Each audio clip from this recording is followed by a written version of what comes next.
Bago natin basahin ang mga sumusunod na ghostly encounters mula sa Reddit, nais ko muna itanong, naniniwala ka ba sa mga multo o sa mga hindi maipaliwanag na karanasan? Ano ang gagawin mo kung ikaw mismo ang makarinig ng yapak sa gitna ng gabi o makakita ng isang taong tila wala naman talaga doon? Sa iyong palagay, ang mga ganitong karanasan ba ay bunga lamang ng imahinasyon, takot, o may mas malalim pa itong pinanggagalingan? Habang binabasa mo ang bawat kwento, subukan mo ilagay ang sarili mo sa sitwasyon na nagsasalaysay. Ano ang mararamdaman mo at paano ka tutugon kung ikaw ang nasa kanilang kalagayan? Ako si Kuya Boyongski at ito ang mga kwentong hindi dapat mo pinapakinggan mag-isa sa gabi. This happened maybe 4 or 5 years ago. Sa father's side ako nakatira noon and wala akong sariling kwarto kaya sa living room ako natutulog. This happened around 2 a.m. Bawal ako magpuyat dati, kaya pag may narinig akong footsteps, pababa, nagpapanggap akong tulog. And akala ko naman yung papa ko yung bumaba that time. Pagtingin ko sa hagdan, walang tao, pero narinig ko pa rin yung footsteps na parang padabog. Ang bilis ng footsteps na parang bang galit. Imagine nagdadabog pa mo sa kahoy na hagdan. Prior to this event, may naririnig din kaming parang naglalakad or parang nalalaglag sa second floor, pero inisip na lang namin na daga yung mga yun. There are times din na may narinig akong boses sa kabilang side ng unan ko. As in, rinig na rinig mo siya. May mga anino rin ako nakitang nakatayo sa sulok ng bahay dati during the lowest point of my life. I was depressed most of the time sa bahay na yun. At sabi ng lola ko, ay may nakikita daw siyang batang nakasilip sa hagdan namin nung bumisita siya. May mga times din na tuwing natutulog ako ay parang may humahablot o may nagtatanggal ng kumot ko. Pero hindi ko na lang siya iniisip. This happened early 2025. We were in and out of the hospital because my grandfather had a diabetic foot, which led to amputation. In a span of 3 months, we stayed at that hospital 3 to 4 times. To give you a proper visual of the room, the hospital bed is in the middle of the room. Then next to it is a telephone that has spiral wire. In front of the bed, there is a fridge and a TV. In this hospital, they don't use the telephone anymore. I don't know why they still have it. They use like an intercom to talk or ask for a nurse. It was around 2 a.m. I couldn't sleep, so I was using my phone, doom scrolling on TikTok of course. Then suddenly the telephone rang. I looked at it, kinda scared already, and decided not to answer. I thought maybe the nurses used that instead to get our attention first before calling us at the intercom. I let it ring and waited for the intercom, but nothing came. After 5 minutes, I tried to go to sleep because I was scared. I fell asleep after some time, maybe 10 minutes have passed. I woke up to the phone ringing again. I still decided to let it ring since the intercom thing. Then it rang for the third time. I decided to answer it. I went beside the bed and was about to touch the phone, then it stopped. While heading back to the chair I was sleeping at, it rang again. So hurriedly answered it, but no one is on the other side. I said hello and stuff, but nothing. I decided to go back and try to sleep. Mind you, we only have one night light on. Once I laid down, I saw it. I saw him, the doctor. At first, I thought it's just my imagination. I remember thinking then, Why is the doctor having his rounds so late in the night? And why didn't I hear him come in? Then I realized he is not one of my grandfather's doctor. He was wearing lab gown and had stethoscope around his neck. He was staring right at my father. I hid under my sheets. I couldn't sleep. I decided to turn on the lights, but the lights were behind the doctor who was still standing there, just staring. I hurriedly went near the light switch exactly beside the doctor. Closed my eyes, trying to reach for the light switch. I didn't want to see if the doctor will look at me or stand in front of me. Once I opened my eyes and the lights are on, the doctor vanished. Tried to sleep, but only was able to at around 6 a.m. when the light of the sun was visible. I didn't mention it to anyone until we got discharged. I told my family about it. My grandfather saw him too. We described it the same way. He actually said to my mom first, and he hasn't heard my story then. When we were all eating, that's when our stories connected. My grandfather needed to continue his antibiotics through his IV, so we decided to get his nurses from the hospital to administer it at home. We would pick up the nurses and they will do their things. On the last day, we served them some to eat, and it got storytelling about their experiences, which then led to horror experience. They said patients on that floor have asking about a doctor who has been doing rounds late into the night, but just staring at them. Lab gown and stethoscope on. That's when I told them my story. That's when they said that it wasn't first time someone experienced something like that. The nurses just laughed and joked around the topic. After that, we drove them back to the hospital. Nasa bahay kami ng late grandfather ko sa mother's side ngayon. I, 26 male, is not really new about supernatural, and itong story na to still happens and encountered by younger generation na nag-i-stay or bakasyon dito sa bahay ng lolo ko. Napagkwentuhan lang namin and decided to share it here as well. The story started when I'm about 2 years old. It isn't in my memory and never had any idea about it until the time that I experienced to ng brother ko, which is 10 years younger than me. This experience only happened to children at least 6 years old and below. Every child saw the same thing. A woman wearing camisa, with hairs covering her face, no blood, no movement. This happens in the common CR sa bahay ng lolo, dun na lang sa area na yun.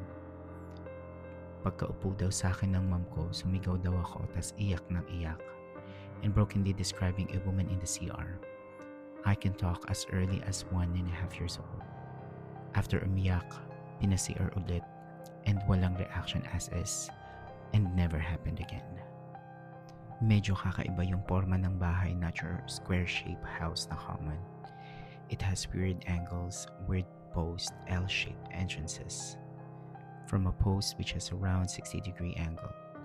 Ang hirap i-describe pero it's important kaya I'll try my best. So imagine a square tapos magpatong ka ng right triangle which covers 1/3 side of the square.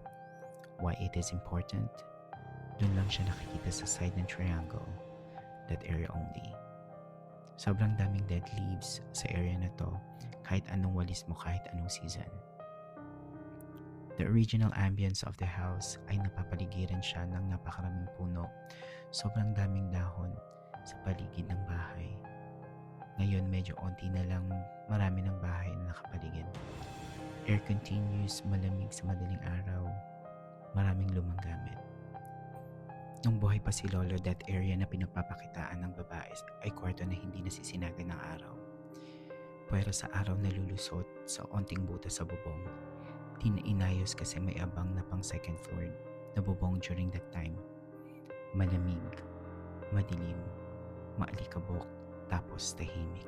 After ako tanggalan ng third eye, I can barely see ghosts, pero I can feel their presence pa din perfectly. Alam ko pag may laman ng isang bahay or wala. You feel the energy, or pag wala naman talaga laman, alam mo kasi it feels so dead, as in wala, tahimik, walang creepy feeling. I was in grade 6 during this time, and gusto ko matulog kasama yung lolo ko. Kasi mag-isa siya sa bahay, since malapit lang sa division namin. Gusto ko doon matulog, din pagising ko. Uuwi ako sa bahay to prep for my school. Ang ginagawa ko doon ay just to have dinner with him. And matulog minsan, naglalaro kami ng chess. Pero madalas talaga tulog lang. Isa sa reason is I can freely text my crush during that time kasi may mga kwarto nga. Ayaw ni Lolo na patabihin pa ako sa kanya kasi malaki na daw ako.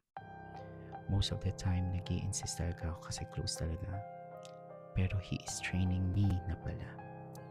He turns off the electric fan saying he can't breathe.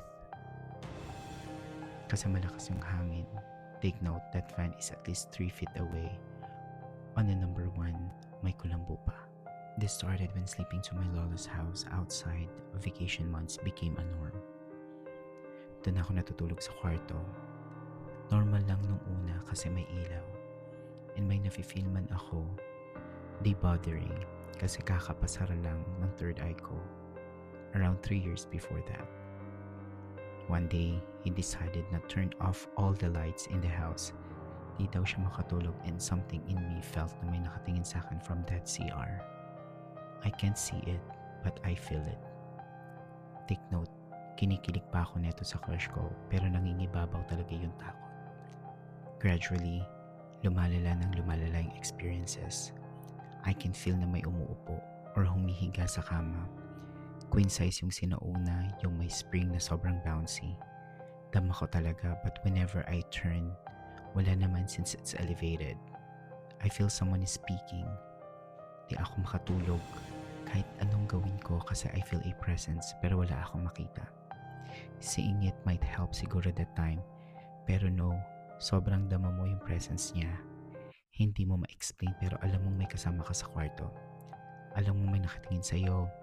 Alam ko din kung nasaan siya kaso wala ka nakikita. One night, it creeped me out to the point of calling someone to ask for a common question kasi sobrang nakakakilapot. Since yung bed has still plastic under the bed sheet, mindset na basta may plastic di maluluma agad. Any movement in an area will make a sound sa plastic. I am barely moving, nakasiksik sa corner, not moving when plastic is making on the other side of the bed, slowly making noise. Parang may humahawak or umuupo doon sa corner na yun. Wala akong makita, but room is more chilly than ever. Pinlashlatayin ko, wala naman. Whenever I off lights, meron na naman. Ginawa ko is gumalaw ako ng drastic turns para umingay talaga yung plastic. Ayoko magtalo sa takot, pero yun na nga. Something pink, no visible face, just hairs and 2 hands. Kinakabahan na ako ng sobra, and out of nowhere nagsabi yung lolo ko nang matulog ka na. It vanished. Nakaramdam agad ako ng antok and I felt safe. Nakatulog agad ako. I really can't sleep most of the days and it's really creepy kasi hindi ganun ka-pitch black yung kwarto. I would make coughing sounds pag takot na ako tas tulog na si crush para magising lolo ko sa sala para alam kong may ibang gising pa, makatulog lang ako. Here is why it's an alaga. Pag sobra natakot ko at magtatulukbong na ako ng kumot, pubuksan ni lolo ang ilaw sa sala kasi iihi daw siya o open din sa CR. Tapos yun iihi. And not only after that, makakaramdam ako ng sobrang antok and no presence found anywhere. Wala na comfy na yung room and no, di na ako nagigising ng madaling araw kahit napakabangungutin ko. Basta sa room na yun ako natutulog. Kahit na nakakatakot, mas mahal ko si lolo kaya gusto ko samahan siya sa bahay na to. Grandpa died when I am on grade 8. Nung pinanganak yung mga pinsan ko, it's the same thing, same area, minsan nilalagnat pa nga. Isa sa pinaka-significant is yung brother ko nga na hindi natatakot or whatever that is. umaamba na magpakarga pero kinabukasan lalagnatin na lang bigla. Di naman siguro coincidence sa kada tulog sa bahay ng lolo ko mangyayari yun sa gabi. And bukas may lagnat na diba? My brother will gesture na magpakarga facing that direction in the CR to nothing. Siyempre makrip out mga tita ko. Ilalaya siya doon. Sa other side ng bed, ihihiga kasi di naman nagpapakarga ang batang 4 years old sa kawalan, diba? If walang nakikita. It happened to everyone. May times na wala ako. May times na nandun ako. But the most recent is yung pinsan ko around 2022.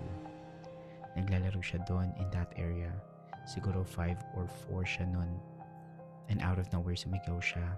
Umiiyak, sabi niya sa papa niya may babae nga daw na nakaputi doon. Di na nagulat. Lahat it's common na kasi. Pero wala kami nito doon. Kasi I'm working from home and kasama ko na partner ko and daughter ko. My other brother told me that after I left to Manila when I was in 8th grade, bago mamatay si Lolo is dito na din daw siya natutulog. Experience is the same to the point nakakatulog din siya pag umiihi si Lolo.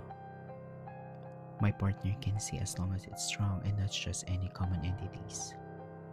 One day after visiting that house kasama anak namin while we are drinking, sabi niya sa akin na di daw ba ako natatakot sa kung anong meron sa bahay ng lolo ko.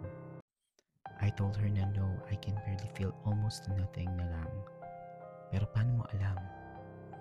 No one told her any stories since di naman big deal sa family namin yon. I asked how does she look like, and what creeped me out is it's the same exact entity and exact same place.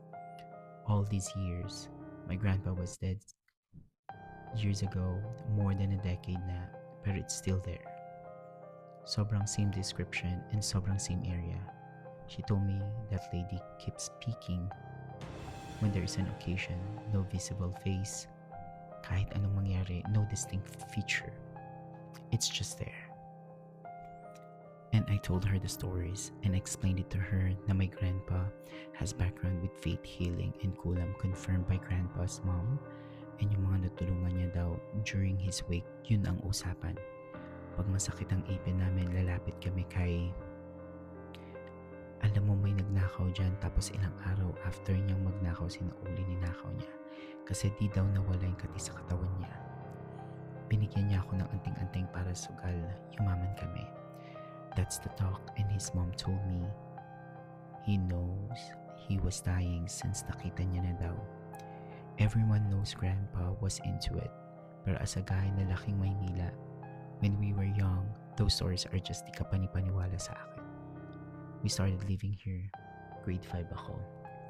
It never left the house, was never cleansed kasi di siya invasive, di siya constantly active. House cleansing after my lola died never happened. Kasi no one feels the need for it. Aside from this, the house is comfy pa rin and napaka-homey ng feels. But that area of the house except CR syempre, ay ginawa ng tambakan because no one likes to spend time there. Para sa akin, it's no longer frightening kasi I can barely feel it. Madalas wala talaga. And house undergo a lot of changes. Simula nung dun tumira sila tito. The house still has the energy but sobrang subtle na lang. But sometimes parang gusto niya makipag-interact ulit. My first experience nun is nasa taas ako ng bahay namin nakadapa.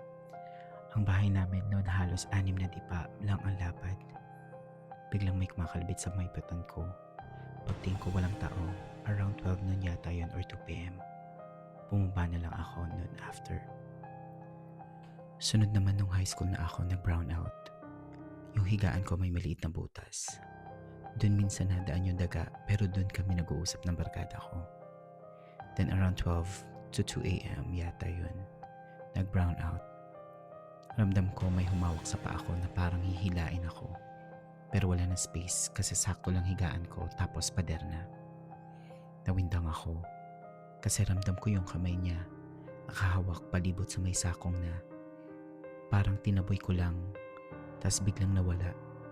Natulog akong nakabaloktot. Sunod naman nakatambay kami ng kaibigan ko sa tapat ng bahay namin. May nakita akong anino na sumilip sa bubong ng kapitbahay namin. Nakatabi lang namin. Tinuro ko pa siya kasi akala ko nagtatago dun yung batang kapitbahay namin around 11 p.m. Tapos after 5 minutes, lumabas yung may-ari ng bahay. Kinabukasan, pagising ko binalita sa akin ng kapatid ko, may itim na lalaki daw na parang anino na nakita yung kapitbahay namin. Kaya lumabas siya, pero wala naman daw tao sa bubong nila pagtingin niya. Sabi niya lang, nakita niya lang kami nag-uusap, pero wala naman unusual. Ito na yung worst. Yung ate ng barkada ko na may sarili ng pamilya, which is close ko, sobrang nagkasakit. Tinadalaw ko siya sa bahay nila sa Pasay, kahit taga Parañaque ako. Kahit wala barkada ko, pinupuntahan ko siya. Sabi ko pagaling siya at sobrang payat na niya. Sabi niya, mamamatay na yata siya. Biniro ko, tagal naman. Sabi niya din pabiro, gago kapag namatay ako, hilain ko pa mo talaga. After a week, lumipat siya ulit malapit na sa amin, sa family niya. Kasama anak at asawa niya. She was around 30 years old noon, and I'm 18, same age ng kapatid niya na barkada ko talaga. Pero di ko na siya masyadong nakakausap kasi madalas na siya na ospital. Tapos nag-aaral pa ako noon college. Isang umaga around 7 a.m. Wednesday, natutulog pa ako noon. May biglang humila ng paa ko literal. Pero yung unan, yung mas nahila, nagising ako.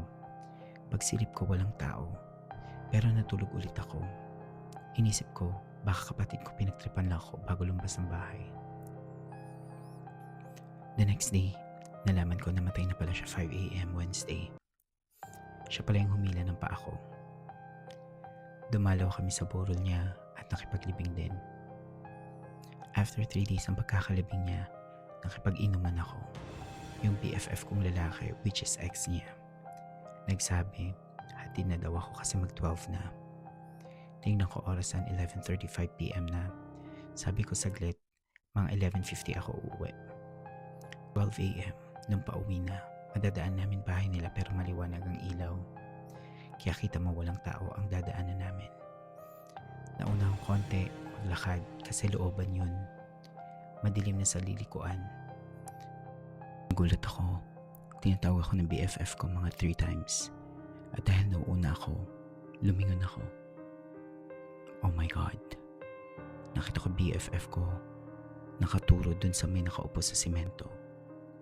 Paulit-ulit lang siya sa pagtawag sa pangalan ko habang nakaturo dun sa nakaupo sa simento.